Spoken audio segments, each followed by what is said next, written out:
Binawi naman ng Pangulong Marcos ang mga agam-agam na baka maubos ang pondo ng Social Security System o SSS dahil dinagdagan ang pensyon ng mga pensioners subalit hindi nagdadagdag ng kontribusyon sa mga miyembro. Ayon sa Pangulo, walang dapat na ipangamba ang mga SSS member na baka masaid ang pondo ng ahensya dahil lumalago ang populasyon ng mga miyembro.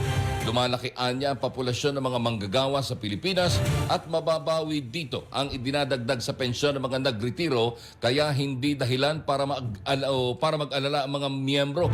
Ayon sa Pangulo, batay sa pagtaya ay mabilis na lumalago ang pondo ng SSS at posibleng maungusan ito ng mas malaki ang Government Service Insurance System o GSIS sa mga darating na araw.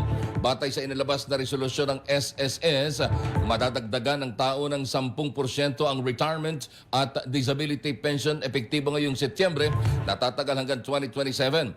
Habang ang mga survivor ay madadagdagan ng 5% kada taon ang kanilang pensyon.